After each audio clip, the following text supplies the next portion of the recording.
Audio Jungle। Hello प्यारे साथियों, नमस्कार। रीट 2025 लेवल 2 के लिए सामाजिक अध्ययन संपूर्ण कोर्स पर आधारित वन लाइनर क्वेश्चन है ये, और 60 में से 60 क्वेश्चन आपको यहाँ पर देखना है। अगर आप रीट प्री एग्ज़ाम की तैयारी कर रहे हैं या फिर रीट मेंस की तैयारी कर रहे हैं तो दोस्तों दोनों के लिए ये महत्वपूर्ण है। आप यहाँ पर इस सीरीज को बड़े ध्यान से देखिएगा। दूसरी सीरीज है, पहली सीरीज अगर आपने नहीं देखी है तो वो भी देख ले। वन लाइनर क्वेश्चन के माध्यम से हम संपूर्ण कोर्स को यहाँ पर पूरा करने वाले हैं, और ये सीरीज लगातार आने वाली है दोस्तों, जब तक आपका एग्ज़ाम नहीं हो जाता। तो शुरू करते हैं बिना देरी किए हुए। और चैनल पर अगर आप पहली बार देख रहे हो तो यार चैनल को कर लो सब्सक्राइब, क्योंकि जब आप चैनल को सब्सक्राइब करते हैं और साथ में ऑल नोटिफिकेशन ऑन करते हैं तो इस चैनल से जुड़ी हुई सभी इन्फॉर्मेशन आप तक की पहुंचेगी सबसे पहले। तो शुरू करते हैं। आज का पहला क्वेश्चन क्या है यहाँ पर देखते हैं। सभी क्वेश्चन महत्वपूर्ण है दोस्तों, पिछले प्रतियोगी परीक्षाओं में आए हुए क्वेश्चन है ये। यहाँ पर पहला क्वेश्चन है, पेगन वंश का आनंद मंदिर कहाँ पर स्थित है? पेगन वंश, आनंद मंदिर की बात हो रही है, ये कहाँ पर स्थित है दोस्तों? तो याद रखना यहाँ पर म्यांमार। पेगन वंश का जो मंदिर है आनंद मंदिर, ये कहाँ पर है? म्यांमार में।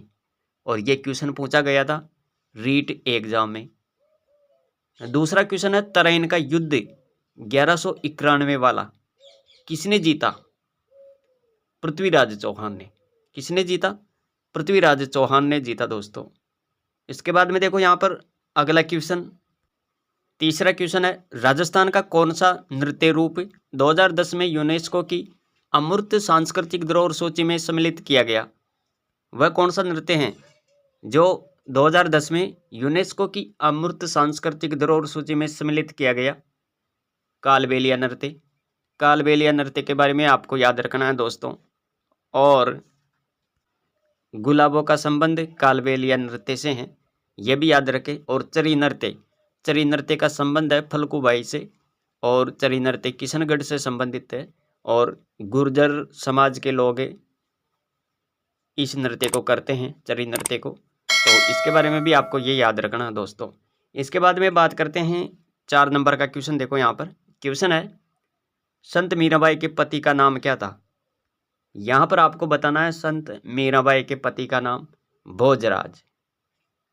चित्रकला शैली बनी ठनी संबंधित है, नागरीदास से संबंधित है, और किशनगढ़ आपको याद रखना है यहाँ पर।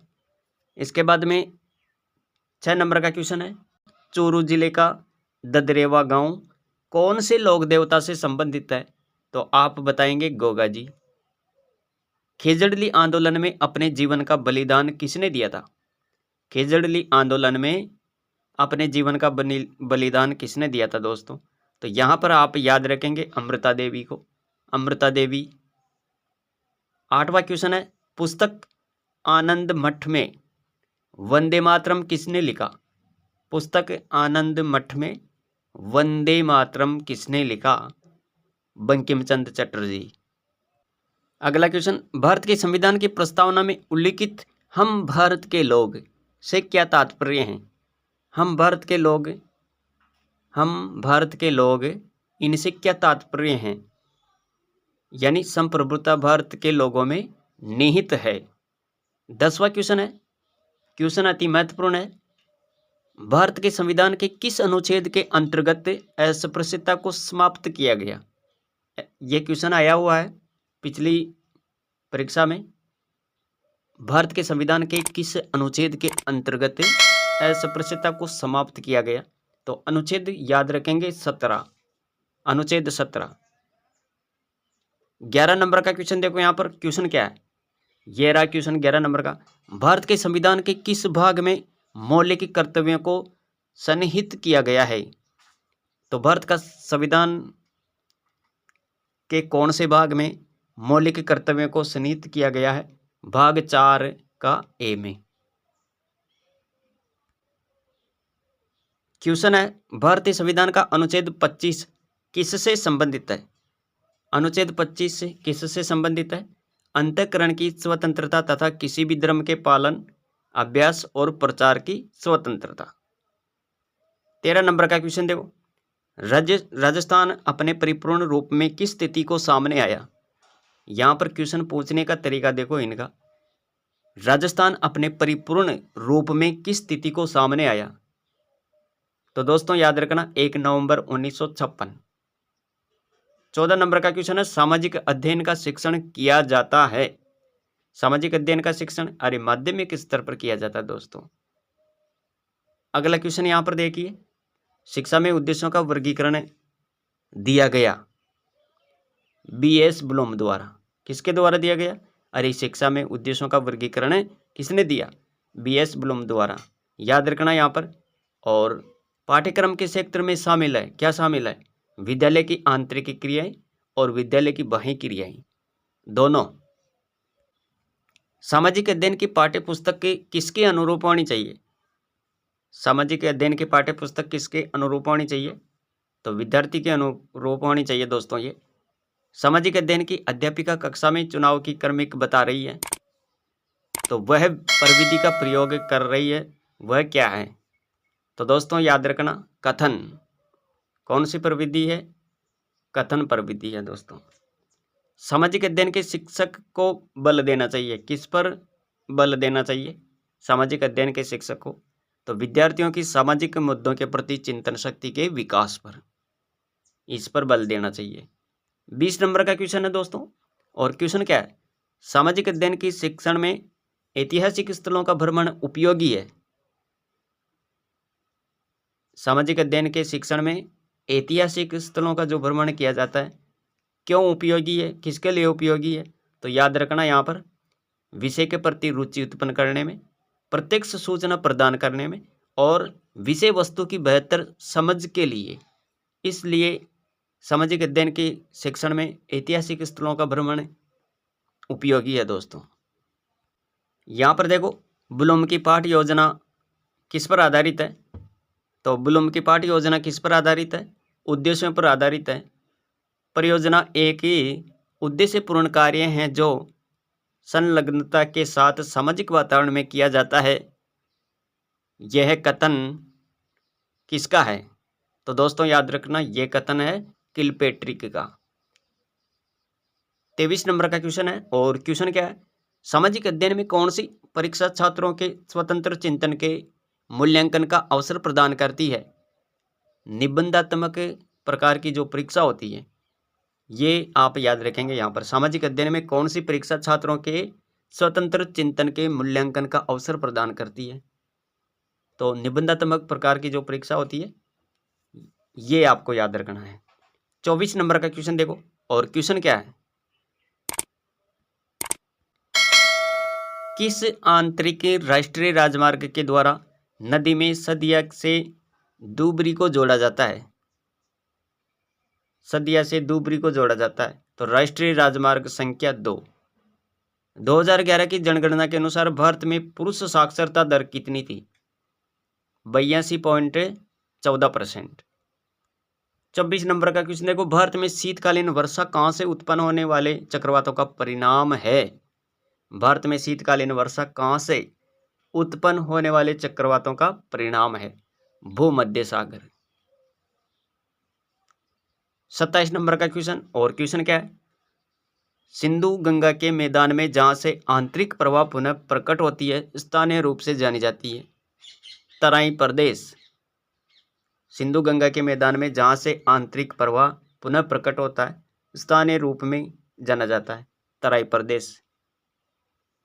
इसके बाद में देखो 28 नंबर का क्वेश्चन है, आधुनिक औद्योगिकरण के सूत्रपात का श्रेय किस ऊर्जा संसाधन को जाता है? कोयला। 29 नंबर का क्वेश्चन देखो, टिकाऊ यानी दीर्घकालीन सतत कृषि हेतु भारत के किस राज्य ने रासायनिक उर्वरक के उपयोग को निषिद्ध कर दिया है? सिक्किम। किस लौह इस्पात संयंत्र की स्थापना ब्रिटेन के तकनीकी सहयोग से की गई?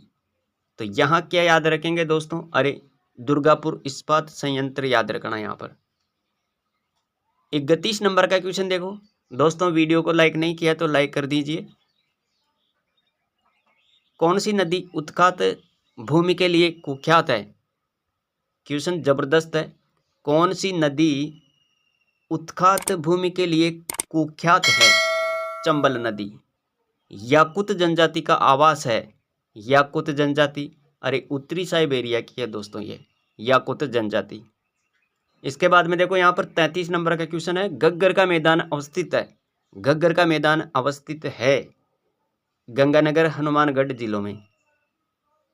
राजस्थान का प्रथम वस्त्र उद्योग स्थापित किया गया। राजस्थान में जो प्रथम वस्त्र उद्योग स्थापित किया गया ये कहाँ पर किया गया दोस्तों? तो यहाँ आप याद रखेंगे ब्यावर। और वस्त्र नगरी की बात करें तो भीलवाड़ा। शिक्षा नगरी की बात करें तो कोटा। यहाँ पर देखो अगला क्वेश्चन है। 2011 की जनगणना के अनुसार राजस्थान के किस जिले की दशकीय जनसंख्या वृद्धि दर न्यूनतम रही? गंगानगर। 36 नंबर का क्वेश्चन, और क्वेश्चन क्या है? राजस्थान के मीठे पानी की सबसे बड़ी मानव निर्मित झील कौन सी है? सबसे बड़ी मानव निर्मित झील, और वो भी मीठे पानी की, जयसमंद झील याद रखेंगे। यहाँ पर विष्णु के भक्त कहलाते थे अलवार। किस स्रोत में प्राचीन भारत के 16 महाजनपदों का उल्लेख मिलता है? अंगुत्तर निकाय। क्वेश्चन अति महत्वपूर्ण है। इसी टाइप के क्वेश्चन आपके रीट में देखने को मिलते हैं। रावी नदी का प्राचीन नाम क्या था? पर्युषणी नदी। रावी नदी का जो प्राचीन नाम था वो क्या था? पर्युषणी नदी था दोस्तों, रावी नदी। 40 नंबर का क्वेश्चन देखिए, और क्वेश्चन क्या है? सूरसेन जनपद की राजधानी थी। सूरसेन जनपद की राजधानी मथुरा। कंबुज स्थित अंगरकोट वाट का विष्णु मंदिर किसने बनवाया था? तो सूर्य वर्मा सेकंड याद रखना, सूर्य वर्मा सेकंड। अगला क्वेश्चन देखो, और क्वेश्चन क्या है? सम्राट अशोक के किस वृद्ध शिलालेख में पड़ोसी देशों का वर्णन मिलता है? तो सम्राट अशोक के किस वृद्ध शिलालेख में पड़ोसी देशों का वर्णन मिलता है? तो 13वां वृद्ध शिलालेख में मिलता है दोस्तों, ये याद रखना। यहाँ पर हिंदुस्तान गदर पार्टी की स्थापना किस वर्ष की गई थी? हिंदुस्तान गदर पार्टी की स्थापना की बात हो रही है, तो दोस्तों यहाँ पर याद रखना 1913 में हिंदुस्तान गदर पार्टी की स्थापना 1913 में की गई। दिरहम क्या है? दिरहम तांबे चांदी का सिक्का। 44 नंबर का क्वेश्चन, और अब देखो यहाँ पर 45 नंबर का क्वेश्चन है। शेरशाह सूरी का अंतिम अभियान किस शासक के विरुद्ध था? शेरशाह सूरी का जो अंतिम अभियान था किस शासक के विरुद्ध था? कालिंजर। भारतीय संविधान की प्रस्तावना में संशोधन किस वर्ष में हुआ था? 1976 याद रखना यहाँ पर, तो 1976। वह संवैधानिक संशोधन जो शिक्षा के अधिकार से संबंधित है, वह संवैधानिक संशोधन जो शिक्षा से रिलेटेड है, ये आपको यहाँ पर देखना है, शिक्षा के अधिकार से संबंधित 86वां संशोधन। 48 नंबर का क्वेश्चन देखिए। किस समिति की सिफारिश को आधार मानकर भारतीय संविधान के मूल कर्तव्य जोड़े गए? तो यहाँ पर समिति का नाम बताना है। किस समिति की सिफारिश पर या किस समिति की सिफारिशों को आधार मानकर भारतीय संविधान में मूल कर्तव्य जोड़े गए? सरदार स्वर्ण सिंह समिति। भारत सरकार ने काका कालेकर को अन्य पिछड़ा वर्ग आयोग का अध्यक्ष नियुक्त किया। नियुक्ति वर्ष आपको बताना था 1953 याद रखेंगे। यहाँ पर भारत के संविधान में धर्मनिरपेक्षता का अर्थ क्या है? भारत के संविधान में धर्मनिरपेक्षता जो शब्द जोड़ा गया, धर्मनिरपेक्षता का अर्थ आपको यहाँ पर बताना है। राज्य सभी धर्मों को मान्यता देता है परंतु उसका अपना कोई धर्म नहीं होता है, ये आपको याद रखना है। 51 नंबर का क्वेश्चन है। राज्यसभा का सदस्य चुने जाने के लिए प्रत्याशी की उम्र होनी चाहिए। राज्यसभा का सदस्य चुने जाने के लिए प्रत्याशी की उम्र कितनी होनी चाहिए? 30 वर्ष है। भारतीय संविधान का 44वां संशोधन किस प्रधानमंत्री के कार्यकाल में किया गया? 44वां संशोधन मोरारजी देसाई। सर्वोच्च न्यायालय का वह कौन सा न्यायाधीश था जिसके खिलाफ महाभियोग प्रक्रिया आरंभ की गई लेकिन महाभियोग पास नहीं हो सका। सर्वोच्च न्यायालय का वह कौन सा न्यायाधीश था जिसके खिलाफ महाभियोग प्रक्रिया आरंभ की गई लेकिन महाभियोग पास नहीं हो सका? तो वी रामास्वामी याद रखेंगे। भारतीय संविधान की जो 12वीं अनुसूची है ये किससे रिलेटेड है? तो दोस्तों याद रखें, नगर पालिकाओं से संबंधित है। ये भारतीय संविधान की 12वीं अनुसूची नगर पालिकाओं से संबंधित है। 55 नंबर का क्वेश्चन देखिए, वह कौन सा उपराष्ट्रपति था जिसका देहांत अपने कार्यकाल के दौरान हो गया था? कृष्णकांत। पृथ्वी का कुल स्थानीय क्षेत्र का प्रतिशत है, पृथ्वी का कुल स्थानीय क्षेत्र का प्रतिशत 29.0% याद रखना। वायुमंडल की सबसे निचली परत, वायुमंडल की सबसे निचली परत सौभमंडल। सभी बहिर्जनित भू आकृतिक प्रक्रियाओं के एक सामान्य शब्दावली प्रयुक्त की जाती है, वह है अनाच्छादन। सभी बहिर्जनिक भू आकृतिक प्रक्रियाओं के लिए एक सामान्य शब्दावली प्रयुक्त की जाती है, वह शब्द कौन सा है? अनाच्छादन है दोस्तों, अनाच्छादन याद रखेंगे। यहाँ पर 58 नंबर का ये क्वेश्चन है। आगे देखो, जैव मंडल में जीव और पर्यावरण के मध्य रासायनिक तत्वों का चक्रीय प्रवाह जाना जाता है। जैव मंडल में जीव और पर्यावरण के मध्य रासायनिक तत्वों का चक्रीय प्रवाह जाना जाता है। किस नाम से जाना जाता है? जैव भू रासायनिक चक्र, जैव भू रासायनिक चक्र याद रखें। और आज की सीरीज का ये लास्ट क्वेश्चन है, हड़प्पा संस्कृति यानी सिंधु घाटी सभ्यता के अभिलेख मुख्यतः किस वस्तु पर बने मिले? मोहरों पर। किस पर बने मिले ये हड़प्पा संस्कृति यानी सिंधु घाटी सभ्यता के अभिलेख मुख्यतः किस वस्तु पर बने मिले? मोहरों पर बने मिले दोस्तों। तो ये थी आज की सीरीज, आज का महत्वपूर्ण सेशन जिसमें हमने कुल 60 क्वेश्चन यहाँ पर देखे हैं। तो मिलेंगे अगले सेशन में, इसी प्रकार के दमदार क्वेश्चन आने वाले हैं दोस्तों। चैनल पर पहली बार देख रहे हो तो चैनल को सब्सक्राइब करें और साथ में ऑल नोटिफिकेशन ऑन करें ताकि सभी तरह की इन्फॉर्मेशन आप तक पहुंच सके सबसे पहले। रीट से संबंधित और अन्य सभी प्रतियोगी परीक्षाओं से संबंधित अपडेट पाने के लिए चैनल को कर ले सब्सक्राइब, और कोचिंग नोट्स से रिलेटेड सूचना के लिए भी आप चैनल को सब्सक्राइब कर सकते हैं। और अपनी तैयारी को बेहतर बनाने के लिए कम्युनिटी पोस्ट पर आने वाले प्रत्येक क्वेश्चन का आपको जवाब देना है और विस्तृत रूप में व्याख्या सहित भी पढ़ते रहे, इससे आपकी तैयारी बेहतर होगी। धन्यवाद।